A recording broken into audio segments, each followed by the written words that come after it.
Good morning, Rise and Shine. You know, today is Earth Day, in case you didn't know, and the world's largest Earth Day event is underway today at Fair Park in Dallas. And one of the exhibits on display is about rainwater harvesting. It's a practice that's been around for centuries, actually, but is just recently becoming big here, a big surge of popularity here in Texas. And water expert Denise Hickey and horticulturist Patrick Dickinson are here once again to give us the pros and cons of collecting rainwater for your lawn or your garden. And Denise, I do want to start with you first to talk about really the benefits of harvesting rainwater. Now, rainwater collection has become very popular due to our recent droughts, and there are several benefits.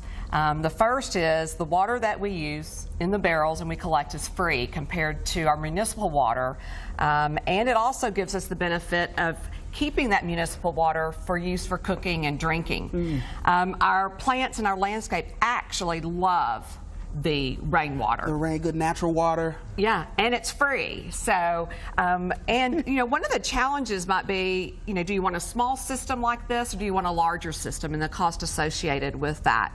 But again, the key is keeping our municipal water for purposes like cooking and drinking, and using our natural water for our plants. And let me get Patrick in on this, because Patrick, I know a lot of people will be wondering about the ordinances and the laws regarding these barrels, like the one we have here in the studio, which is very nice, by the way. I don't know who painted it. It looks good. I did it just for y'all.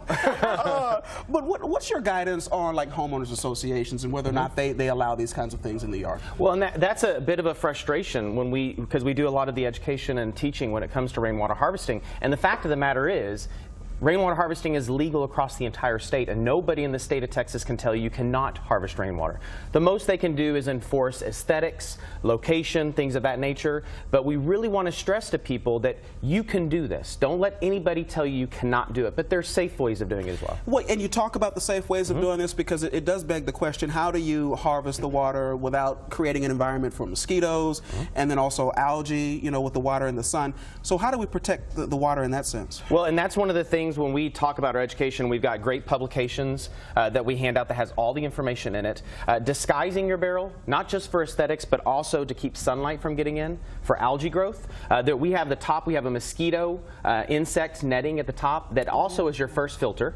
So it keeps mosquitoes from getting in. It also filters things from your roof, because your downspout or the valley of your roof is just going to pour right into this spot. And then we also have drain holes at the top, so the water drains, so there's no concern for mosquitoes whatsoever. So this, Denise, might be a good birthday gift for someone, Christmas gift or something? Mother's Day gift. Mother's Day gift right around the corner. And you have an opportunity to win this today at Earth Day. Denise and I will be out at Earth Day, Texas, and we will be raffling off this barrel today. All right, fantastic. And maybe Denise and Patrick will sign this one. Sure. The autograph barrel. Hey, thank you so very much. Thank you so much. Good seeing you. To find out more about Earth Day Texas underway at earthdaytx.org.